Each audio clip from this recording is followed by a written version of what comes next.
you to come before me. You bear the insignia of the bear, yet you do not wear it as a soldier of the West wears it. I see you fight with words, like all beneath the flag of the bear. Let us hope your skill with weapons proves greater. So you seek order, terms of surrender?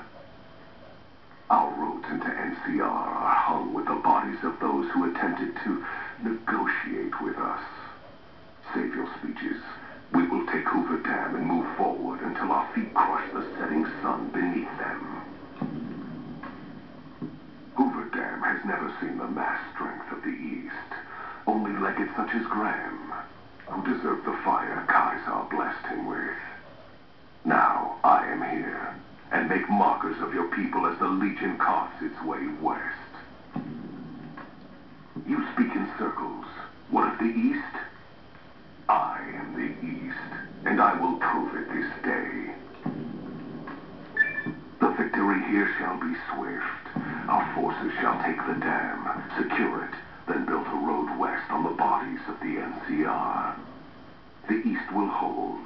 Once across the Colorado, nothing to rival Hoover Dam remains. Your weakness? You seek to thwart me by claiming the Legion is too strong for you. That does not mean we would not succeed. The East was a hard-fought campaign. Even now, Kaiser drew too much of the Legion's blood needed there for this. Hoover Dam is but a place. I will not have it be the gravestone of the Legion, whether quickly, or as you describe, slowly, by attrition. As for wisdom, there is wisdom in your words, man of the West. Know that I shall return east. I shall not remain there forever. On that day, the strength of the bear shall be tested. If the West is one day filled with ones such as you, perhaps it shall be a worthy fight indeed.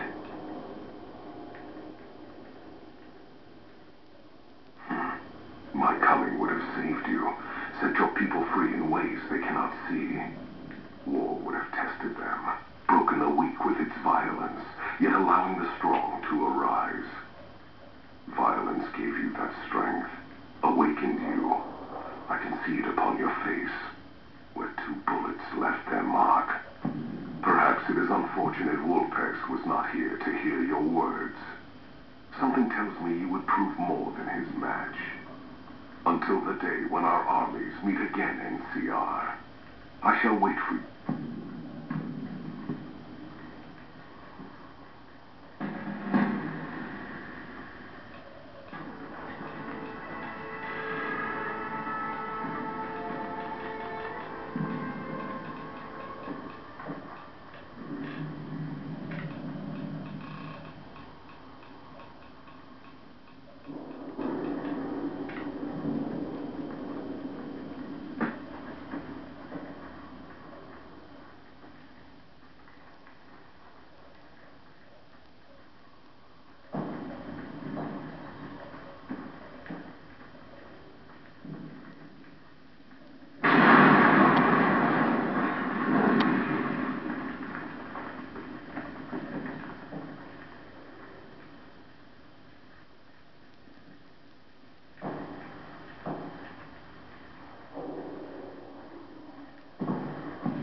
Fine bit of work back there.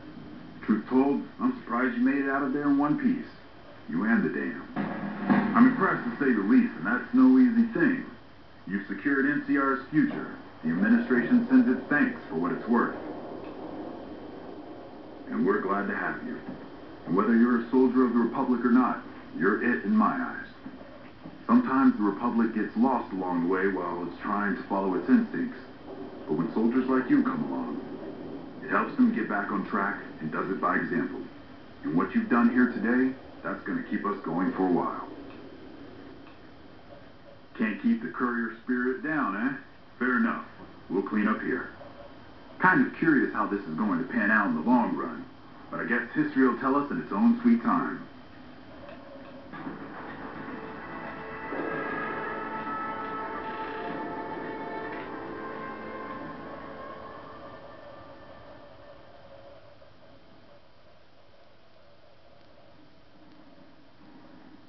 And so the courier who had cheated death in the cemetery outside Good Springs cheated death once again, and the Mojave Wasteland was forever changed.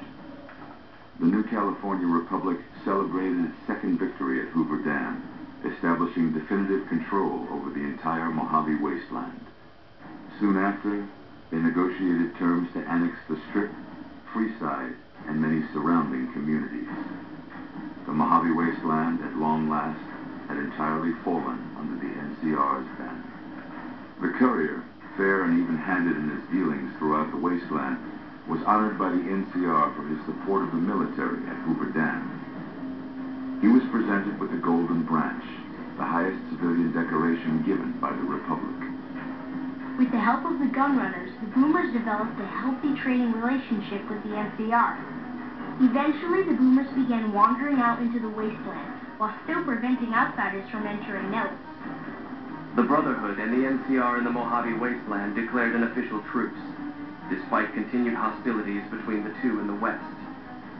As per their agreement, the NCR handed over all suits of salvaged power armor, and in return, the Brotherhood helped patrol I-15 and Highway 95. Their leaders destroyed by the courier, the fiends scattered throughout the wasteland. Without the organization of Motor Runner, Cook, Violet, and Driver Nephi, they were easy prey. After the NCR's victory at the dam, the followers of the Apocalypse were pushed out of Old Mormon Fort during its occupation by NCR forces. NCR further encouraged them to leave Outer Vegas entirely, and the followers had no choice but to comply. Good Springs saw more trade along I-15 after NCR gained control of the Mojave Wasteland, but with that came a heavy burden of the Republic's taxes. Some old-timers, unable to handle the cost, were forced to move on, grumbling all the while.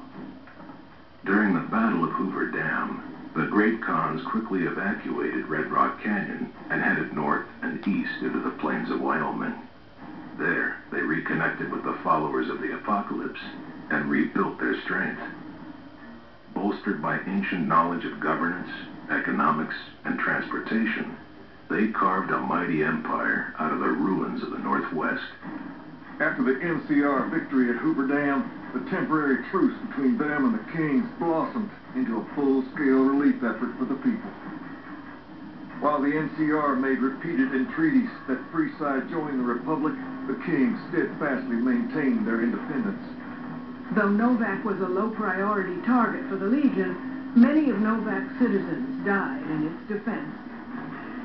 In the weeks that followed, several bright followers returned to Novak to help restore its defenses, allowing it to remain independent of NCR. Armed with a wide array of improvised explosives and stolen weapons, the Vault 19 powder gang tormented the Mojave Wasteland for years. Citizens of the NCR were favorite targets, and they always suffered the worst fates. And so the courier's road came to an end, for now. In the new world of the Mojave Wasteland, fighting continued, blood was spilled, and many lived and died just as they had in the old world. Because war never changes.